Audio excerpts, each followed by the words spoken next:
Hi folks, and welcome to Tech with Troy. A lot of our videos to date have focused on how to get the best deal and where to find good values for computers.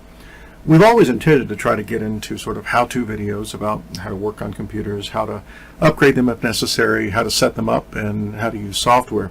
And we came across a sort of unexpected opportunity to get that started a little bit earlier than we planned.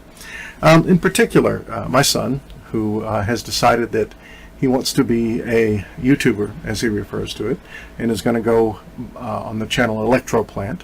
And I were looking at getting him set up so that he could make videos with my help, of course. And long story short, we tried several things, and we decided that he needed a laptop with a little bit more processing power. In particular, he needs a discrete graphics card. And I'm going to do another set of videos, I think, in terms of what you need for different types of video production, because in the course of our discussion, one of the things we realized is that while he didn't really want to be videoing physical objects, he does want to record both games on his PC and games on our PlayStation. And those actually need different capabilities, and I'll talk more about those in another series of videos that we'll do. But long story short, so I dug out an older gaming laptop of mine. It's about 5 years old, and it was a fairly good laptop. And we were going to go ahead and repurpose that and make it sort of a family videography laptop. When I pulled it out of storage, and it had been basically in its carrying case for a couple of months, I noticed it was having trouble sitting flat, and that's because if you will look here at the corner, and on this aspect of the corner, what you'll notice is that something calamitous has happened. In particular, what looks like has happened is the battery has swollen and popped off that corner of the bottom. Now, with slight swelling, and if this were a closer to new computer, we'd think about, well, is it possible to open the computer up, take the battery out, replace the battery, and so forth. To be honest, this is pretty drastic, and it's not going to be possible to sort of fix this laptop. So, one thing I wanted to think about then is, if we're going to get another laptop, and we'll have a video about that too, then what can we recover from this laptop? And I thought it might be helpful for people to see. By the way, what could have caused the swelling? Well, most likely it's, it has been sitting still for a couple of months. I don't think it's gotten too hot or too cold. The other thing that leads to this type of thing happening, though, is age. And like I said, it's about a 5-year-old, maybe close to 6-year-old laptop now. And so they do have a shelf life, if you will. And I guess it was a combination of, I've been working out of town. This was actually my primary sort of desktop for doing work. And I quit using it over the course of the summer when I switched jobs closer to home. And between not using it as much as I used to, it had been pretty much continuously plugged in for the past 4 years. And basically sitting there for 2 months. I think it was the final straw, if you will. Now, so what we're going to do today is we're going to open this up, look and see what types of parts have been unaffected by the battery swelling. You do want to be careful if the battery is actually popped or exploded and the contents are out. It's a hazardous waste material. And when we're done, we're going to make sure that we do the right thing in terms of getting this to a recovery center that can handle not just batteries and electrical appliances, but also can deal with what is possibly a split battery, if you will, where the innards have come out. Now, to do that, you're going to need a small screwdriver. If you look along the bottom of this, you'll see that it has Phillips head screws. Well, I can see. It's probably too far for you guys to see. And this is just a set of small scale screwdrivers. Sorry about the glare. That I picked up at Harbor Freight. You can usually get them on sale for like $4.99, maybe. For a large set like this, it might be closer to $7.99, something like that. But we basically just need a smaller size Phillips head screwdriver. And there are a heck of a lot of screws on the bottom. Now, some of them, and it's a little bit difficult to see, but you guys can see the indentations there. Some of them are right along the periphery, and I don't know that we'll need to take those off. I suspect we might, but then there's another set that's inside on sort of this felt trapezoidal pad you guys can see that we'll definitely have to take off. And then we'll have to take off screws here. Now I will get started, and then I will speed this up when I render the video so you guys don't have to sit here and follow along.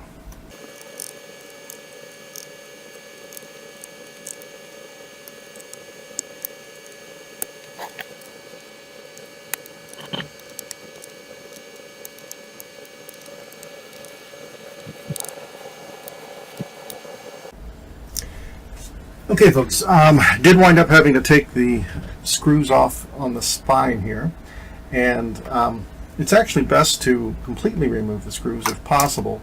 You'll notice, even though I've speeded up the video before, that there were some screws that I did not try to take out, and that's because as I unscrewed this thing, there was so much pressure from within because of the battery swelling that all the screws here and all the screws sort of around this corner were basically under pressure, and as soon as I fully disengaged the threads, the laptop popped up a little bit. What I'm going to do is I want to be very careful in terms of opening this up and seeing what state everything is in. Now, I didn't even try to do anything with this corner, and I probably should, just because it looks like the housing was ripped open by the swelling, but yeah, there's still might be a portion of the screw that's attached, so I'm going to unscrew that there.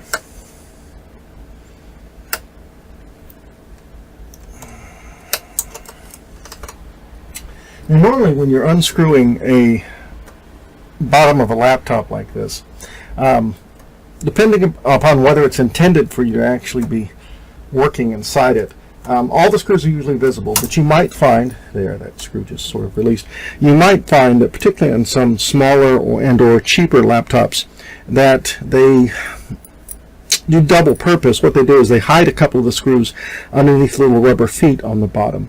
So if you do remove all the screws that you can see and you're still having trouble, I would look up your laptop online on YouTube, see if other people have opened it up, and see if they talk about having to sort of pry off any of these little rubber feet. I prefer not doing that because you then have to glue them back on when you're done, and a lot of times that's actually precluded me from working on cheaper laptops because I don't want to mess with it at that point. Now, like I said, some of these screws I can't really get out, and that's because when I released the pressure, the top popped up. Here, I can press down on the top.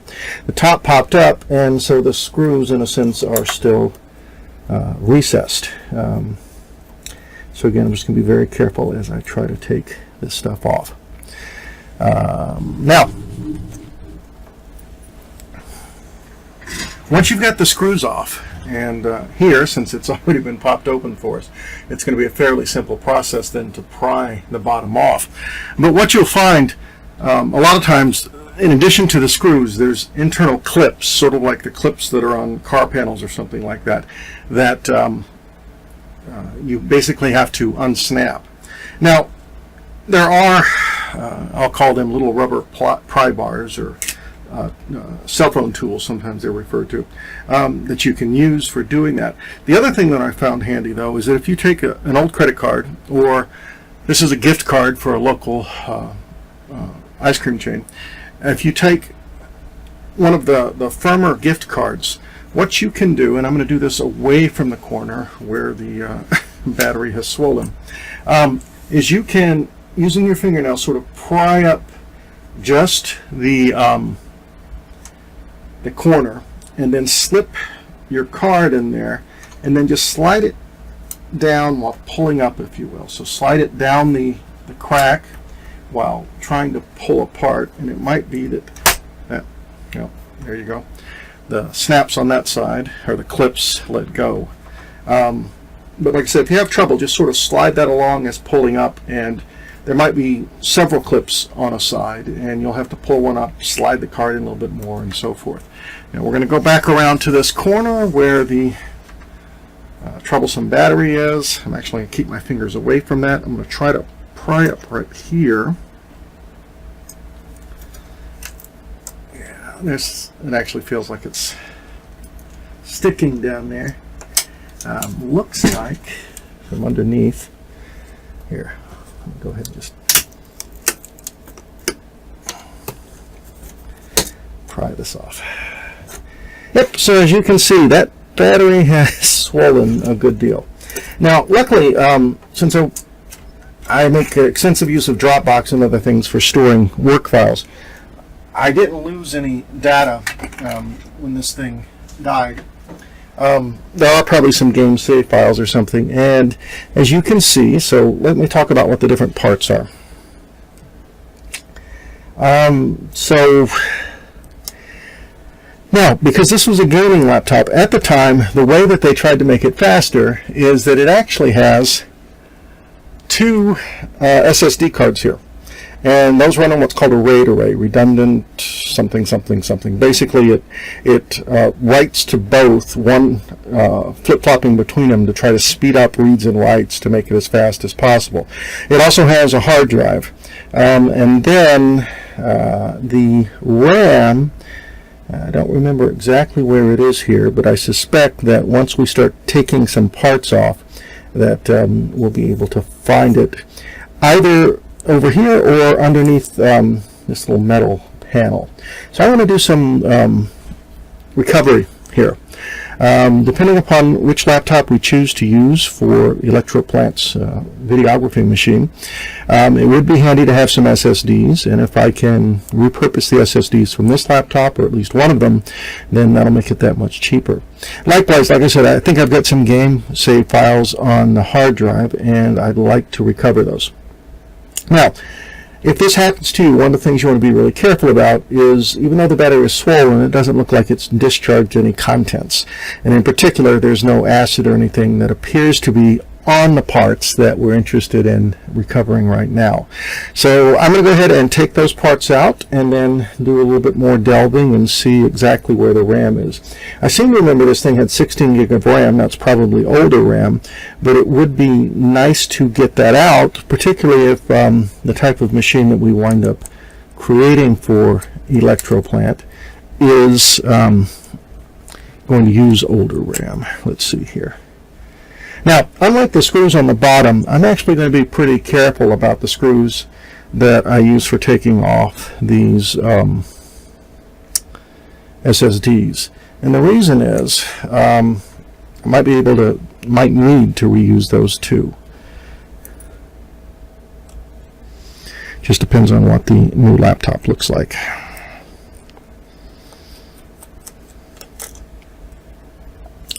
Now that one slipped close to the battery. Now you'll see that they really didn't intend for you to do this often. There's some tape here holding some of the components in, and the screw for that SSD actually slid a little bit closer to that battery, which again, I'm being a little bit paranoid, but I want to stay clear of. Now there is a wireless card here. Wireless cards tend to be pretty standard size. I'm not going to mess with it. It's too close to the battery for my liking. Now for the hard drive, let's see. Looks like it is mounted with screws.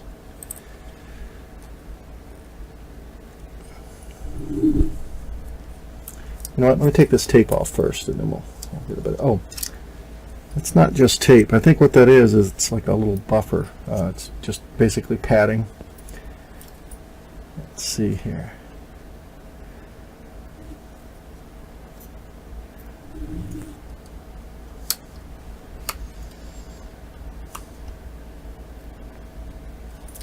Now, one thing that you could do, and one thing I probably should do, is refer to the manual for the laptop to see what the deinstallation or extraction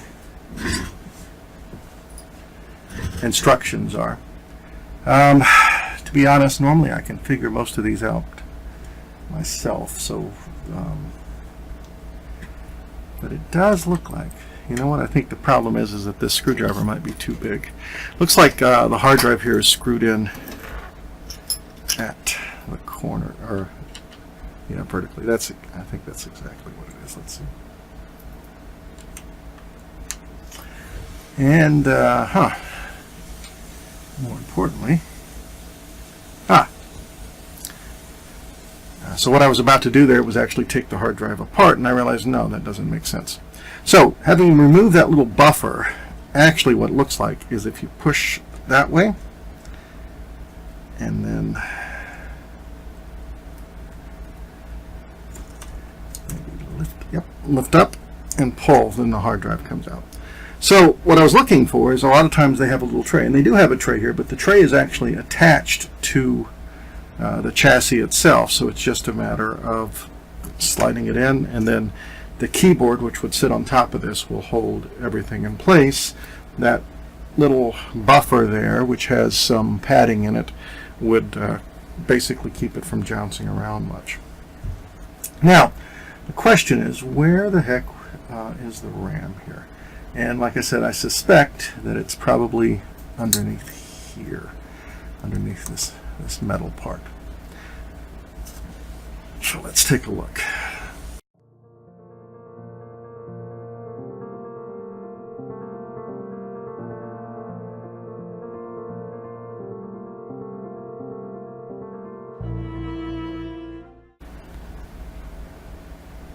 Okay, folks, so some time has passed, and apparently there were a whole boatload of screws you have to take off. It looks like, and I wound up taking screws off the two fan assemblies, had to disconnect all of the modules that sort of link into this metal plate, and that metal plate is actually part of the backing for the motherboard, I guess is the best way to describe it. So now that we've done that, it looks like this whole thing, and I need to disconnect these cables here. Again, if this was something we were trying to recover, we'd have to pay a lot more attention to the steps involved. But we're just going to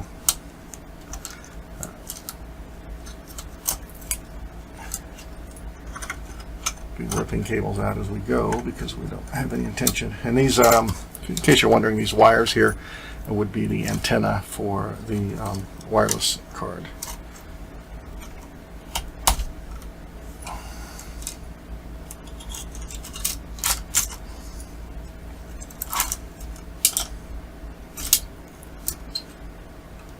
Okay, and there we go. So the RAM is basically on the motherboard. Now, to be honest, I haven't opened up, I've never really had a gaming laptop before this one. I've not opened up a lot of the gaming laptops, but given the sort of density of stuff and the fact that they have a lot more requirements for thermal cooling, they're more complex than normal laptops. Normally, if you open up a laptop, most laptops are designed to make it fairly easy for you to replace both the RAM and the storage. Here, the storage was very straightforward. This one, to be honest, I must have bought this thing with both of the RAM slots fully populated, and I'm glad, because I would not have wanted to have tried to take this thing apart back when it was fully functional. Now, to release the RAM, you'll see that there's two sort of black strips. They're sort of rear ends are facing each other. If you take up from those black strips, there's little metal arms, and if you pull out on the arms, then the RAM chip will sort of pop up at a 45-degree angle. Now this RAM looks like it is probably DD3 memory. So some cheaper laptops and some slightly older laptops will still use it as PC3L, which means that it's low wattage, intended for laptops, DDR3. So some cheaper and older laptops will use DDR3. So depending upon what we find when we get a replacement for our proposed YouTube videography machine, we hopefully might be able to use those. And each of these DIMMs are 8 gig. So that's 16 gig of RAM. The two SSDs are each 128 gig of RAM. If we get something that has a slot for a M2 SSD but doesn't have one, or if we get something that can take that RAM, we can certainly repurpose that. Okay, now like I said, one of the things that we're going to be careful to do is package this up so that the battery won't leak into the environment. In case you're wondering, I'd even got to the point of pulling one of the stickers off the bottom of that metal bracket that the motherboard is sort of attached to try to find out if there were more screws. So what this little white stuff that I'm picking up is basically scrapings of that label, because I was trying to look under it and figure out why the heck it didn't want to come up. Now, so in general, what this points out is that when you're going from one laptop to the other, things you might be able to reuse would include your storage, both spinning drive, hard drive, and SSD, and then possibly memory. To be honest, if you don't upgrade your laptops very often, and as I think we'll find with these materials here, I'm not sure we're going to be able to reuse them. The DDRs, the RAM, we might, but I suspect that just about any reasonably somewhat new machine that we pick to be the videography machine isn't going to use DDR3 RAM. It's going to use the newer DDR4 RAM. And DDR4 basically runs faster and in some cases uses less voltage. So it's a sort of a win-win situation to go with that. You can't really use DDR3 in motherboards or laptops that are designed for DDR4. Likewise, SSDs have come down in price recently. Now this is a nice, this looks like a 2242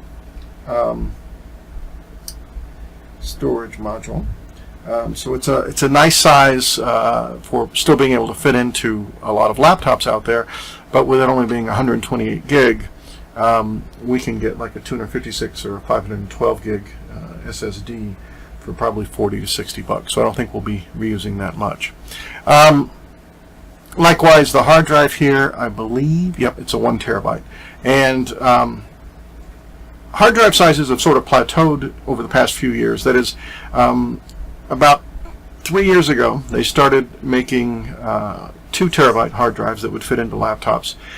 They haven't really gotten them up above that capacity much, but a 1 terabyte hard drive, you can get a 2 terabyte hard drive for 40 or 50 bucks. And so reusing this in and of itself isn't going to be that important. But like I said, I've got some game saves that I might want to keep to make videos for one of my other channels for. So I'll definitely hook that up to an adapter and see if I can copy files off of it. Okay, I hope this has been informative, and the next video in this series will probably follow on after we do a boxing and first looks of the machine that we get for videography, and discuss whether any of these parts could be used in that machine to make it any better. Thanks for watching, and as always, we'd appreciate any likes, and if you could subscribe to our channel, we'd appreciate that too. Take care, and welcome to 2019, as I'm making this on January 1st. Bye.